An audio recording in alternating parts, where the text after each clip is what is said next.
Mabuhay Pilipinas! Ito po ang Playitright TV at ako, si Kinito Henson. We've got something very special to talk about in this episode, and we're talking about a sport that's revolutionizing the world. Esports in particular, e-basketball, and even more particular, eFIBA, eGilas, and there will be a FIBA Esports World Cup coming up this weekend in Sweden. Kasama po natin part of our Philippine delegation. First off, the eGilas team manager, Richard Brojan, is here with us. Kamusta, Richard? Nice to see you again. Hi, Kinito. Nice to see you again. Very excited to be in your show. Thank you for inviting me. Yeah. And then we've got 2 of our 5 players leaving for Sweden to represent the country. They are part of what we call eGilas. Unang-una, let's introduce Don Pritch Diaz. Kumusta, Don Pritch? Thank you po. Hello po, Sir Canito. Thank you for having me. All right. And next, someone whom we met previously on another show, but we also bumped into in the PBA just yesterday. Here he is, LCP Panzon. Good evening, guys. Thank you for inviting me, the team. Thank you po, sir. All right. Well, so excited to talk about something that's very, very new sa ating bansa, but something that is fascinating, something that is capturing the imagination of sports lovers all over the world, and especially since we're a basketball-loving country, ito pag-uusapan natin. Ano ba itong e-basketball? Ano ba itong e-gilas? Pati yung FIBA naging eFIBA na rin. Richard, tell us about this upcoming World Cup of FIBA esports. Yes. Basically, eFIBA or e-basketball. It's basketball played not in your traditional hard court, but now through video games. So we play using the game title as NBA 2K, NBA 2K24 to be specific. And your eGilas team are the best, the cream of the crop in the country in terms of skills and how very decorated players natin in the eFIBA roster for Team Philippines. So basically, it's a played 5 versus 5 using 10 PlayStation 5s. Naka-network yan. And we just qualified for the Asia, the qualifiers. We're the only team that qualified there. Now we're off to Sweden to embark in a top 8 competition with the best of the world, including the USA and Turkey. Okay, walang bansa ang lalohok dito sa ating FIBA Esports World Cup. And let's show on our screens ang schedule ng ating World Cup. Now remember, Philippines just hosted the FIBA World Cup. Ito po, World Cup din ito. It's going to be the World Finals and it's eFIBA. Makikita po natin on Saturday, November 25th. The 8 countries are grouped in 2. So there's Group A, USA, New Zealand, France, and Brazil. Group B, kung saan nandun ang ating bansa, Philippines, Morocco, Lebanon, and Turkey. And you see here the schedule of games. Sunod-sunod yan. All those games in the elimination stage will be played on November 25th. Tapos po, top 2 of every group or of each group will move on to the semifinals on November 26th. And then later on that same day, on November 26th, we will have the final and the bronze medal game. Now, in Group A and Group B, in the eliminations, it will be one single eliminations. And then when we go to the semifinals and the finals, it will be a best of 3 series. And matanong ko, no, si Don Pritch Diaz, yung makakalaban natin, Morocco, yung Lebanon, Turkey, na-scout nyo ba itong mga teams na makakalaro natin? Yes po, Sir Canito. We've been scouting for the past month sa mga makakalaban namin, yung mga nag-qualify din. And for us, the toughest one is Turkey. So, nag-extra preparation kami to know their tendencies and be prepared to counter any defensive or offensive schemes they're gonna have. Parang basketball ito, no? Except it is going to be on a virtual court. LCB, ito, nabanggit ni Don Pritch. Turkey, medyo matindi-tindi. But I'm sure Lebanon will be a tough opponent as well. And how do you size up the opposition? Tapos, kung sakasakali man, I don't want to jump the gun, pero kung pumasok tayo sa semifinals, baka makalaban natin, ano kaya, USA, Brazil? Sino ba ang mga malalakas in this World Finals na mangyayari? To answer your first question, Dadine, we against Lebanon, Morocco, and Turkey, I think we are already prepared. We all know the tendencies like Lebanon. They like to force some shots and make some tough ones, and then Morocco, their point guard likes to take the mid range. Sa Turkey, they play methodical. But I think yung makakatapat po namin if ever makapasok po kami sa semifinals is the USA or Brazil. I think that's my opinion. People are saying it's France over Brazil, but I think it's gonna be Brazil. And I think it's gonna be fun kasi yun po yung inaantay ng lahat when we face those top countries. And I think we're gonna be ready and we're gonna make our country proud. Wow! Sounds so exciting, LCB. Now, nabanggit mo kung ano yung mga nakikita niyong tendencies ng mga kalaban niyo. What about the Philippines? Ano ba ang style natin? Are we a run and gun team? Are we a deliberate half-court set playing team? Are we more offense-oriented? Are we more defense-oriented? Sino ba ang mga gunners natin? LCB. Uh, I'd like to say we're a run and gun team. We like to force turnovers. We like the game faster and chaotic. I mean by what I mean by chaotic is we don't let their top scorers have rhythm. By the way we're doing that, set traps, then run the fast break. And yun po sa offense po ang ano po natin ang main scores po natin is Ice and Me, but ang most important po kasi it's a defensive game.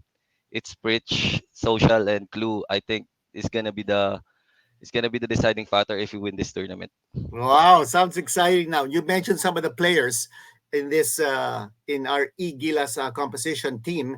Now, we're going to be flashing a screen later on to show you the composition of our delegation. But before that, Richard, pag-usapan natin yung road to the FIBA Esports World Cup. At we swept the opposition. Our total record over the Asia qualifiers 10-0. Wala tayong talo, and that's how we made it all the way to the World Cup finals. Now, let's show on our screens now the record of eGilas in the Asia qualifiers. Ito po yung unang phase. No? October 12th, we beat Indonesia, we beat Singapore, Mongolia, and India 221-52. Now, Richard, that kind of a score, 221-52, pangkaraniwan yan. My understanding is that 221 points, is that a world record, Richard? It is a world record. A day prior to that, the Team USA actually broke the record, tallying around 180 plus points. Then the day after, we broke the record. So it's certainly a milestone. It's certainly a milestone for the eGilas team. But again, well, we didn't force it. Once we saw that it was possible, then we said to ourselves, let's try to reach for the record a little bit. Okay, now this was the first round of the Asia qualifiers. Then came the next round because double round eliminations ito among the Philippines, India, Singapore, and Mongolia and Indonesia. And this is what happened in November 2. Ito po yung second round. Again, we walloped India 159-27. Pero yung Indonesia, 60-59. That was a thriller. 1-point victory by eGilas. Don Pritch, ano ba nangyari doon? Mukha yata napahirapan natin ang Indonesia o ang Indonesia ang nagpahirap sa atin? For me, sir, nung time na yon, very neck and neck yung battle, and Indonesia has been uh the the other finalists nung last eFIBA season 1 pa, and they're very competitive. So they're also familiar with our play style because we always have some scrimmages, and we always have them as opponents in the finals in the eFIBA. So parang chess match na po na magkakilala na po yung both countries nun. Boy, that must have been an exciting game. 60-59. Okay, after this, nagkaroon ng finals. And this was a best-of-3 series. And LCB, tinalo natin ng Indonesia 2 in a row. So we blanked them. That was a 2-0 count in the best-of-3 finals, 59-55 and 57-41. That brought us to the World Cup in Sweden. And LCB, in those 2 games against Indonesia, feeling mo ba na kayang-kaya natin, and what made the difference in those two games against Indonesia? LCB. I think what made the difference was the adjustments that we made after the qualifiers.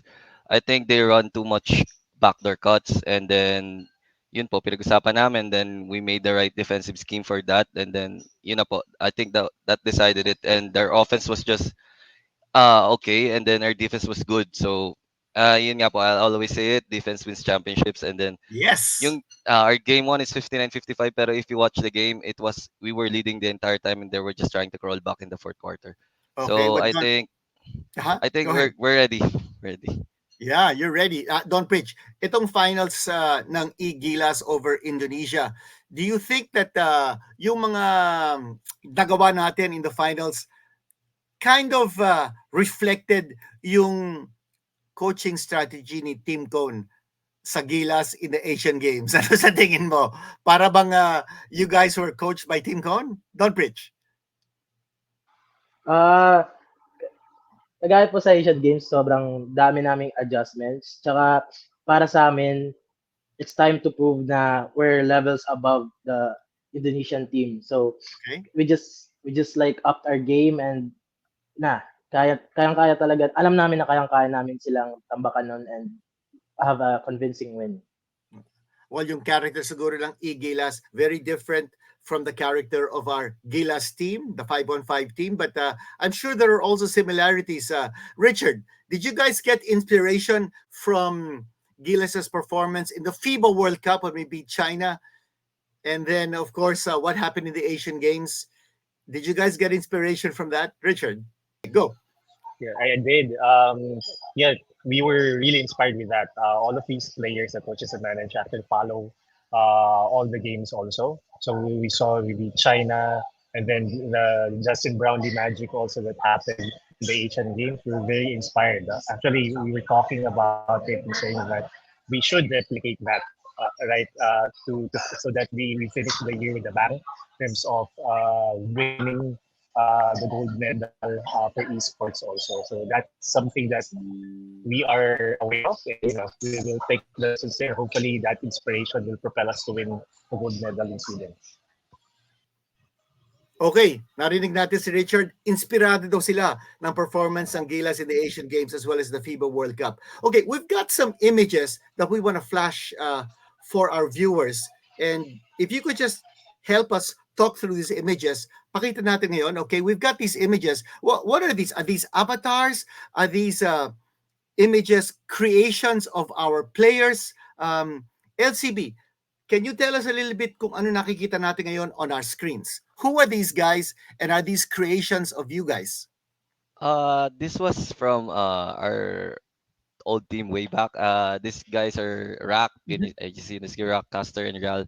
They were part of the eFIBA team before.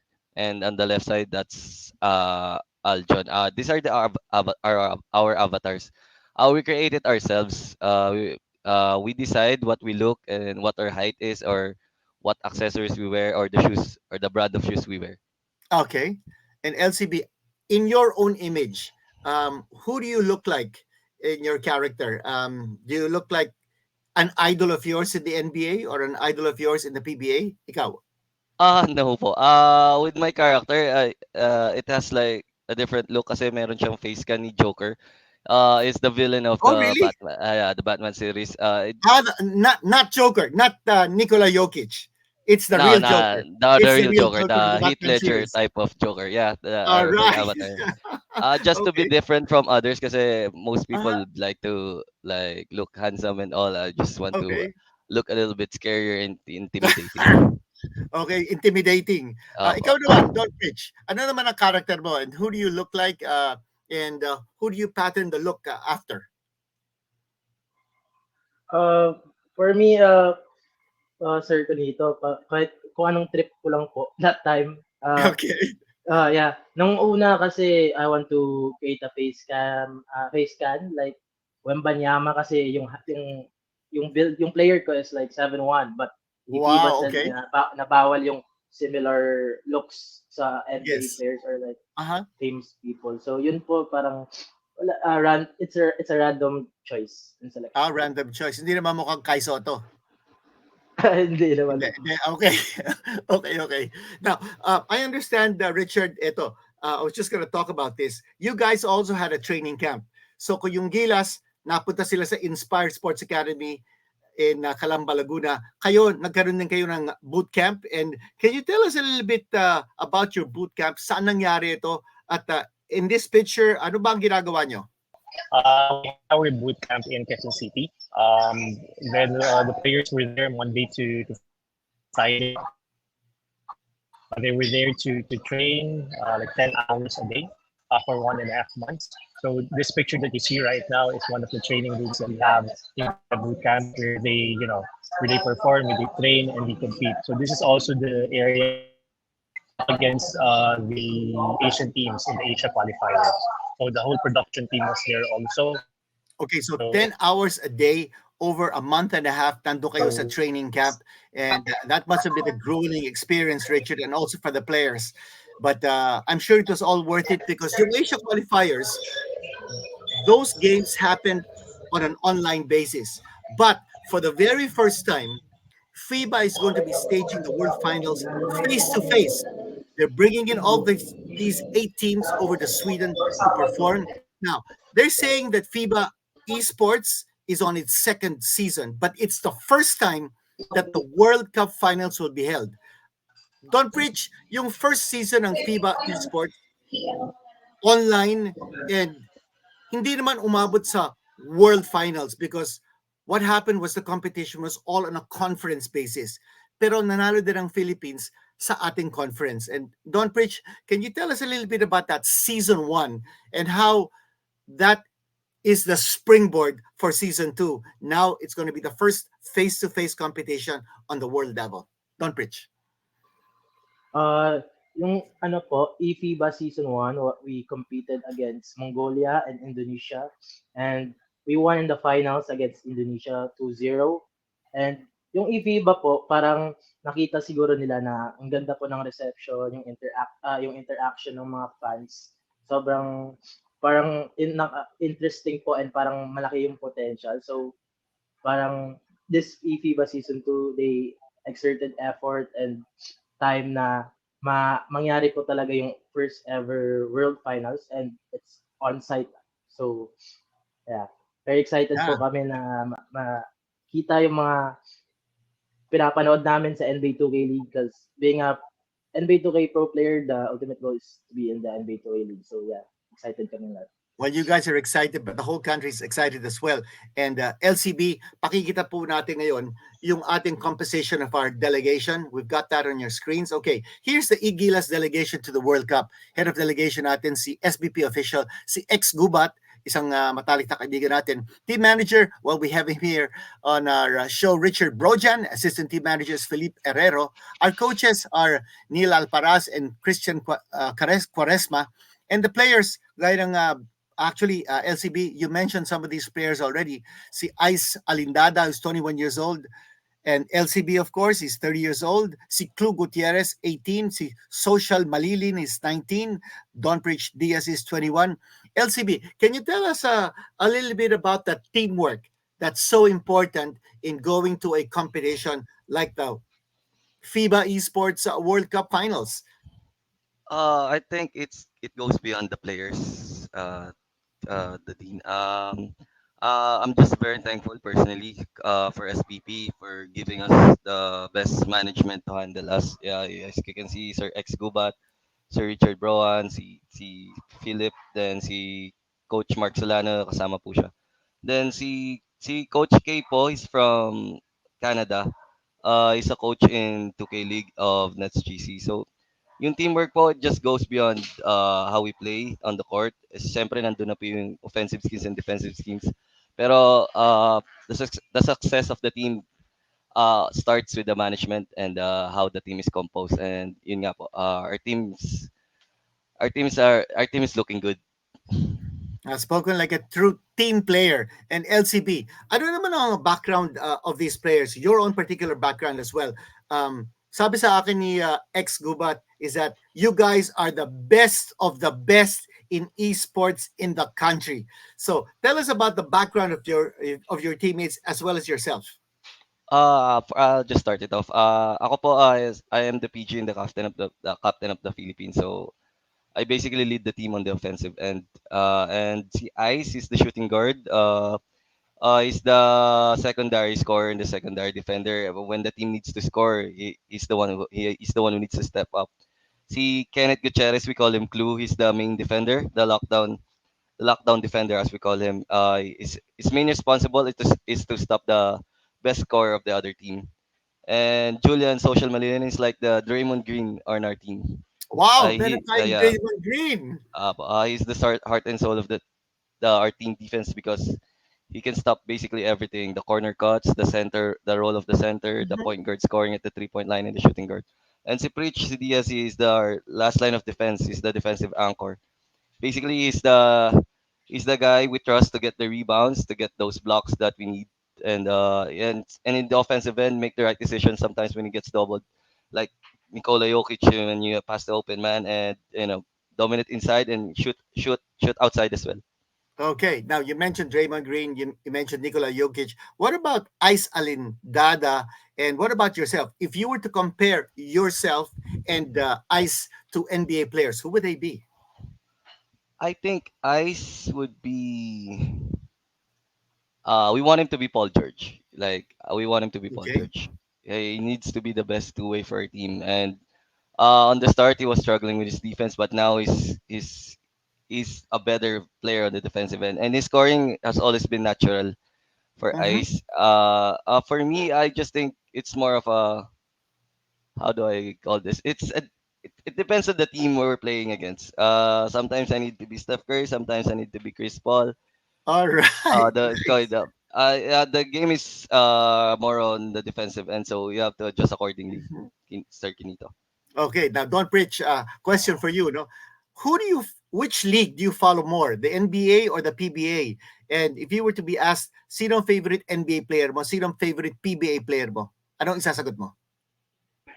Uh, Before po nung younger ako, PBA po mas pinapanood ko kasi nanonood kami ng parents ko. Pero ngayon po, mas NBA, mas ano po ako sa NBA. Yung favorite player ko sa NBA is Steph Curry. And if sa PBA po, si Mark the Spark Tagiwa. Wow, okay. But Mark the Spark, hindi rin siya naglalaro. Among the active players, who do you feel is closest to your heart? Scotty Thompson? Would it be Japet Aguilar? Would it be Junmar Fajardo, 7-time MVP natin? Terence Romeo po.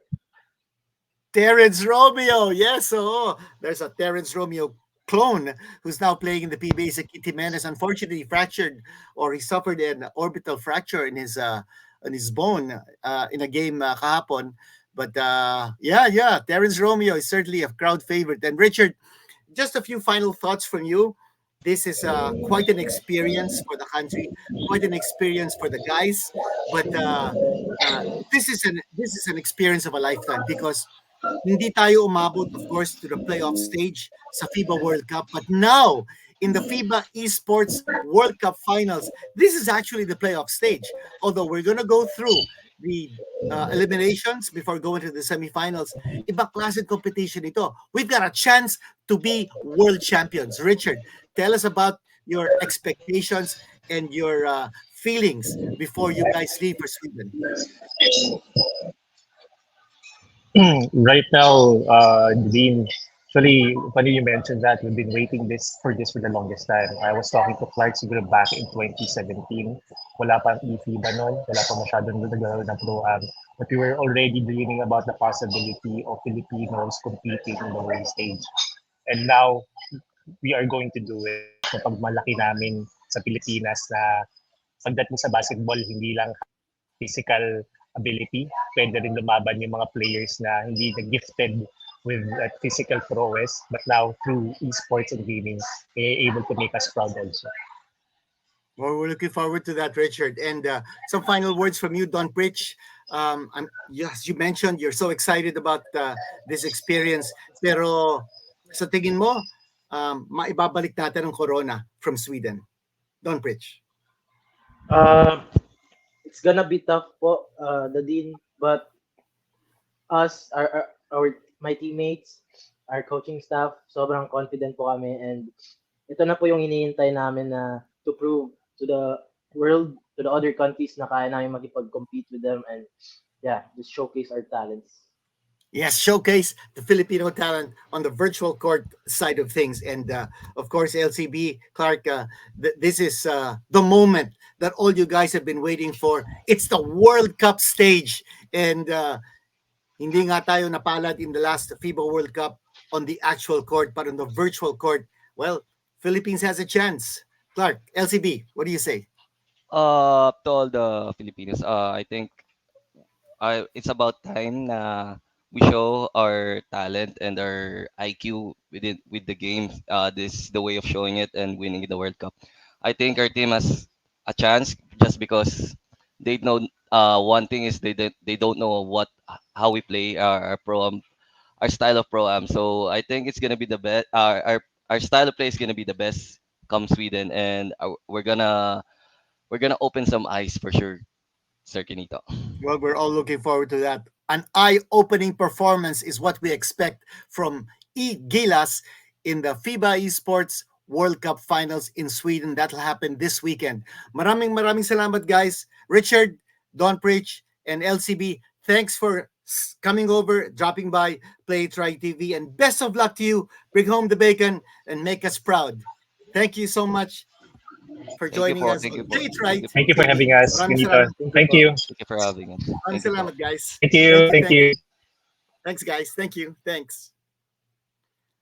Okay, dyan po nagtatapos ang ating very special episode actually because it's the first time that we featured esports on Playitright TV. And well, we are playing in the World Cup Finals. It'll be FIBA Esports. That'll happen in Sweden this weekend.